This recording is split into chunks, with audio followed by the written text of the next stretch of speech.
Seconda corsa, confronto reclamare per cavalli anziani, ritirato Zorador, sono 7, 1 Zorzal, 2 Zerlina del Ronco, 4 Zuvetic CSM, 5 Uragano dei Lady, 6 Tajari. Seconda linea, 7 Sandro, 8 Victor dei Ronchi. I favori sono per Uragano dei Lady numero 5, Sandro Miraglia in sediolo, macchina che accelera. Partiti con la velocità di Zuvetic CSM che si oppone a Uragano dei Lady e scende alla corda. Seconda posizione c'è Zorzal, Uragano dei Lady all'esterno, insiste. Poi vedremo se riuscirà, no, non riesce a trovare posto alla corda, quindi 200 iniziali svelti per Zuvetic CSM che ha colto una partenza davvero molto brillante. Ora Uragano dei Lady però va con maggior decisione, passa in 300 metri ed è il nuovo leader. Uragano dei Lady dunque in vantaggio dopo 400 metri comunque di spesa, 28,8. Terza posizione lungo la corda per Zorzal.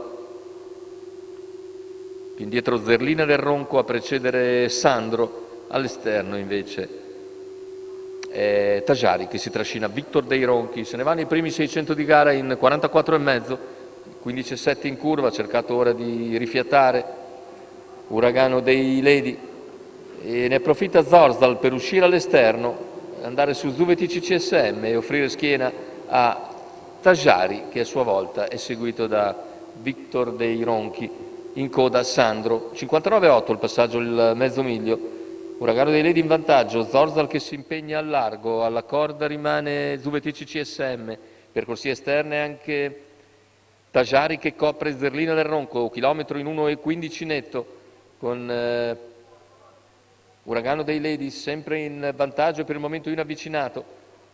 400 alla conclusione, un parziale ora in 14,6, accelera nuovamente Uragano dei Lady, si trascina Zuvetic CSM e Zorzal, mentre dalla seconda pariglia scatta ora Tajari, che è seguito da Victor dei Ronchi, completamento della piegata, ingresso addirittura d'arrivo, il parziale in 15, ultimi 150 metri di gara per Uragano dei Lady, che nel finale sfugge agevolmente agli avversari e vince facile, mentre per il secondo Tajari ha la meglio su Zuvetic CSM, avvicinato in fondo anche da Zerlina del Ronco, 1,14,2, praticamente sulla stessa linea dell'ultima prestazione. Uragano dei Lady conferma l'ottimo momento, Sandro Miraglia in sediolo e anche al training per Uragano dei Lady, favorito 1,58 la quota al totalizzatore,